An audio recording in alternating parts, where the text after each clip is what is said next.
Sasa tukusaidie aje ndio uache mambo ya pombe? Maombi. Wacha mchezo. Unajua hivi ndio unafanya wanaume wanaendelea kulala na wewe. Na si wangu wananibeba vibaya. Lakini mimi huwezi nipata kwa baa. Lakini hii pombe unakunywa hii ya chulu. Kuko inaitanga chulu. Si ndio unafanya kale nilikuwa tu. Sasa wewe umekuleta kwa show leo. Paka hata maneno haitoki vizuri.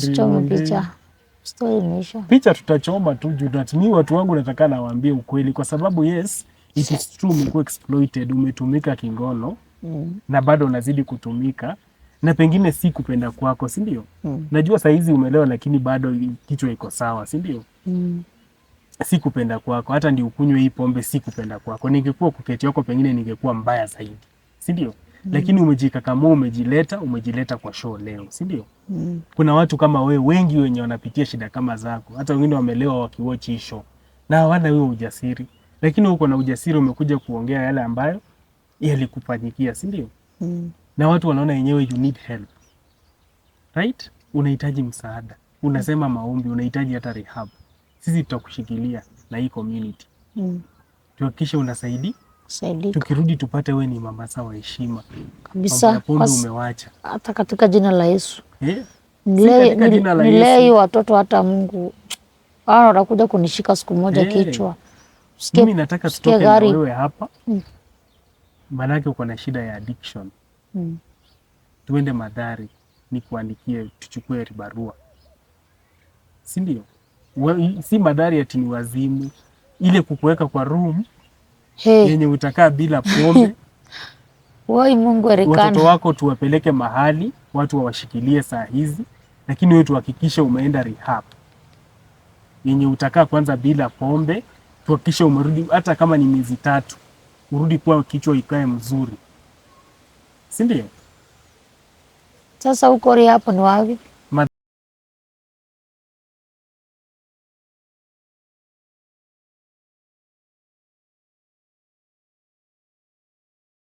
So hey guys, welcome back again and this is the Bob Shakwila Show, bringing you stories za kuelimisha pia za kuhamasisha jamii. Ndiposa leo tuko hapa and I tell you each and every day here we do sexual exploitation story. Wale watu ambao wamedhulumiwa kingono na hata majirani wamedhulumiwa kingono mpaka hata na wazazi wao.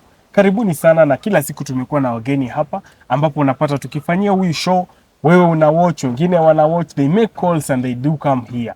Natuma inajibu swali la wale ambao wanauliza hao watu wanatoka wapi kila siku, manake ni wengi na ni umri tofauti. Na hizi stories zimesaidia watu wengi sana. We have a full record ya watu ambapo tunazileta kila siku pale kwenye join. Kama umejoin, finya kile kidude cha join our channel with those packs. Utapata the special videos kuona vile ambavyo mnawasaidia na vile ambavyo pia wanaweza kusaidika na watoto wao kwa pamoja. Karibu sana, leo niko na mgeni hapa. Anaitwa nani? Tuambie kwa majina. Naitwa Susan. Susan nani? Susan Lopari, mimi ni Mturukana. Mturukana. Leo tumebarikiwa kuwa na Mturukana hapa. Wanasemanga Turukana si Kenya. Kwa nini?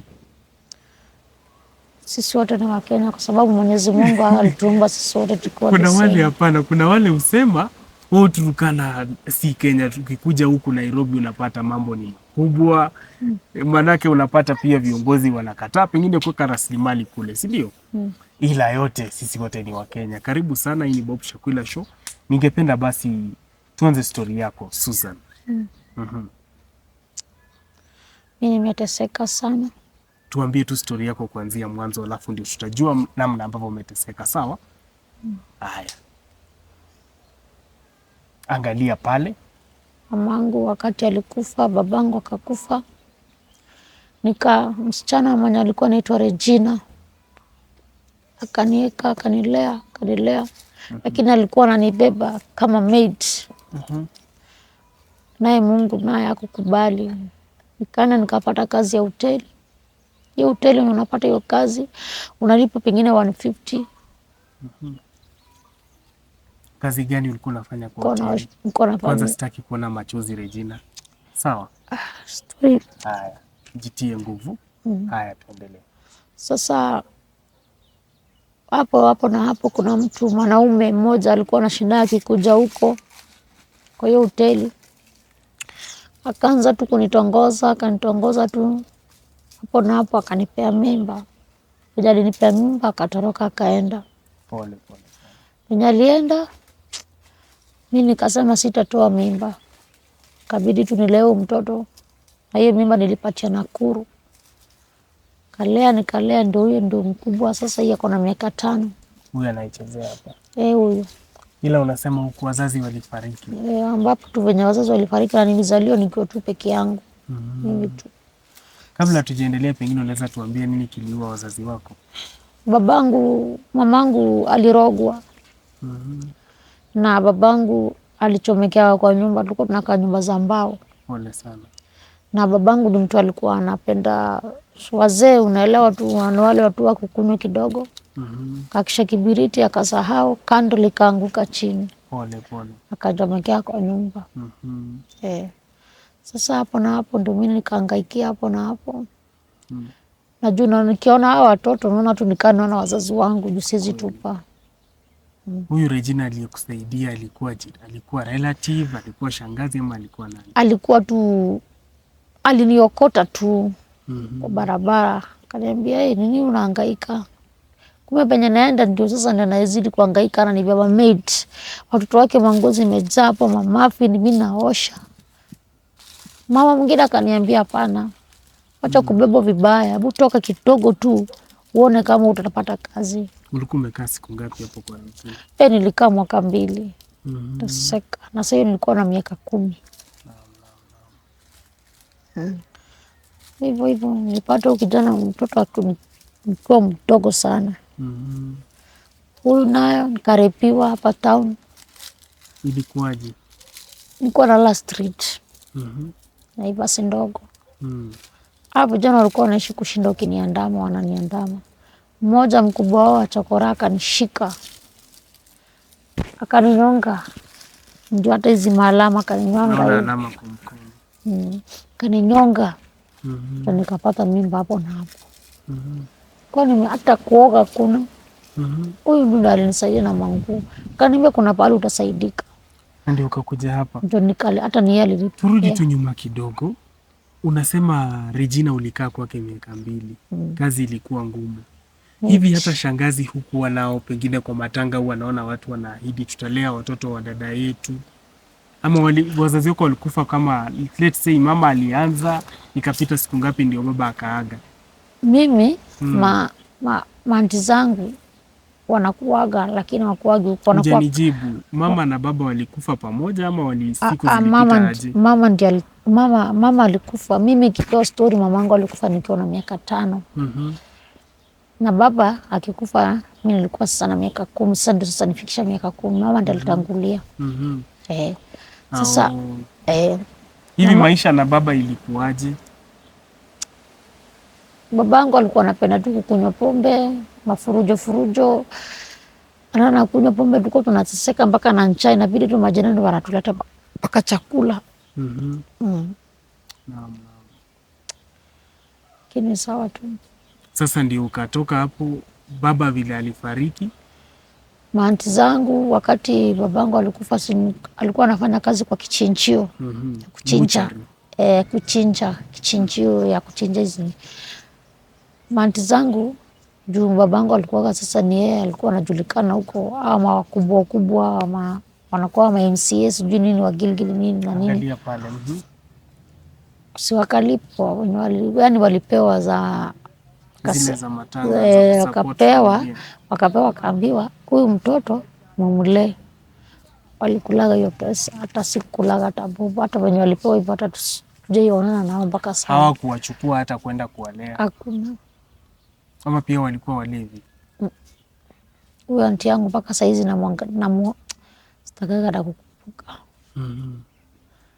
Saizi ni anateseka saizi, mpaka nikisikia stori zake naambiwa na watu wanapita juu watu wengi wanakupenda Naivasha. Watu wengi wanasema saizi anakaa tu kama kiwete. Kilio changu. Sasa hapo ndio penye ulikutana na Regina. Ukamfanyia kazi? Fanyia kazi. Naona nabeba vibaya sana. Hakuna kitu alikuwa anafanyaga. Ni mimi tu ndio kila kitu. After hapo ndio ukapata kazi kwa hoteli. Mwanaume unasema alikuja akakupea mimba. Mlianzanaje? Pengine utupatie story yenu kidogo.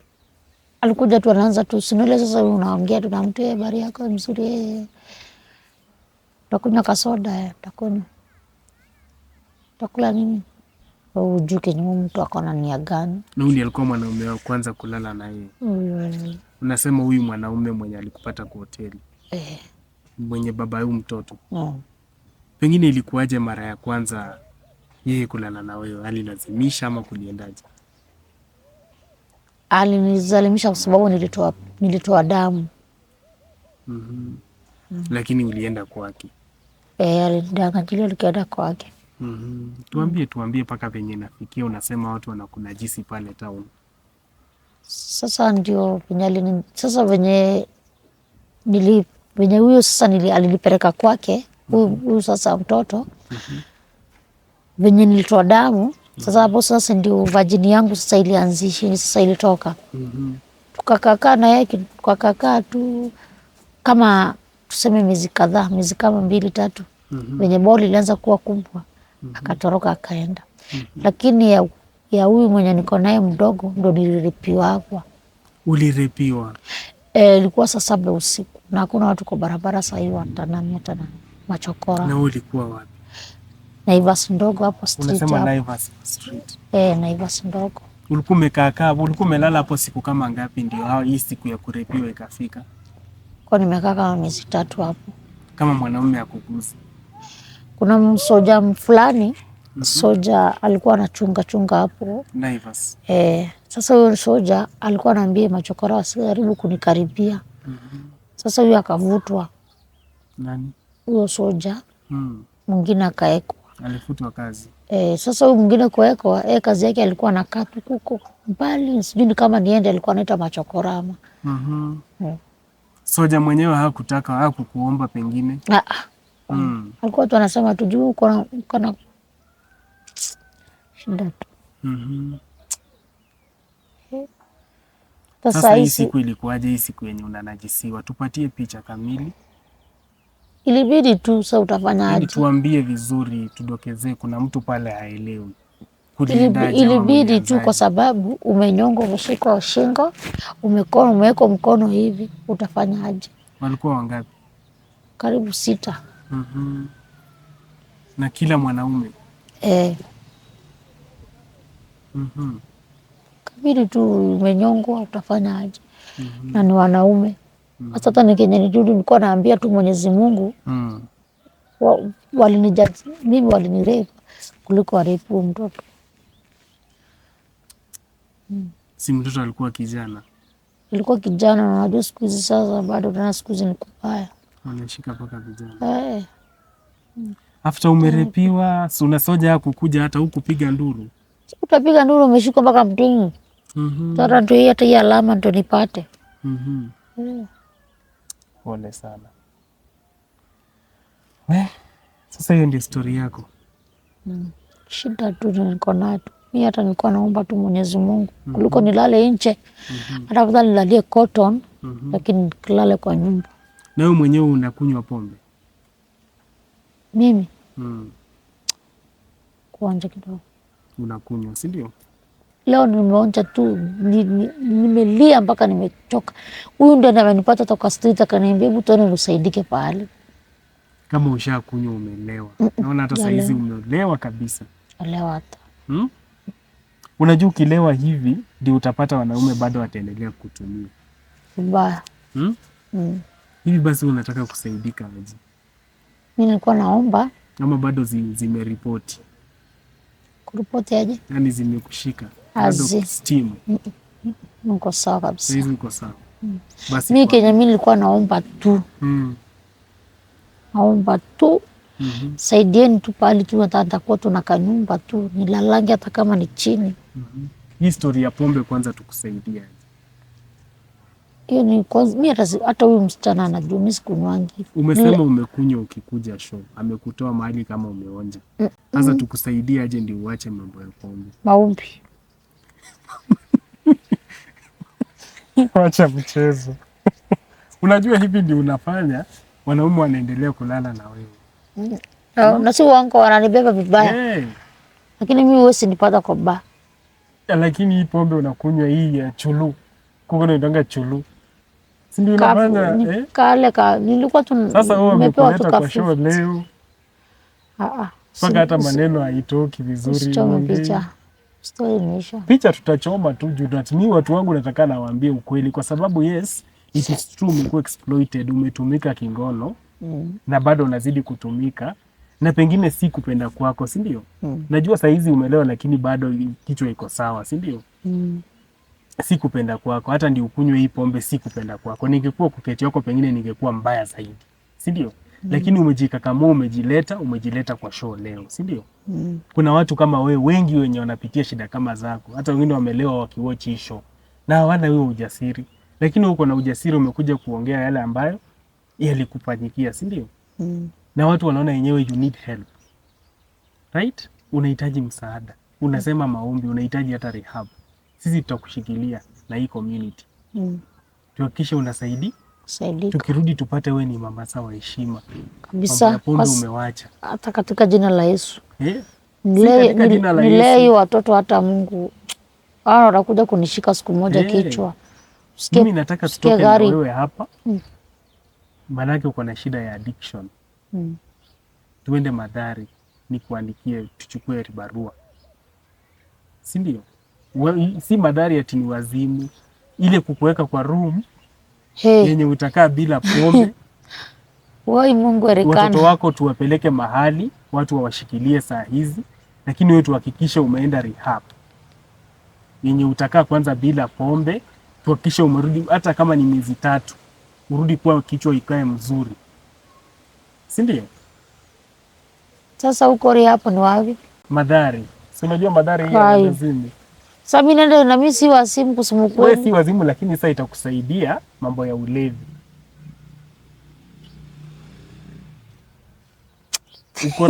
Uko ready ama mwenyewe utawacha pombe?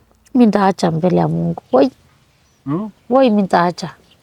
Mimi hata sikunywangi. Leo nilikuwa nalia hata huyu ndiye anikuta nikilia. Najua ni shida, ndio nikasema lazima nikufanyie show ya dharura.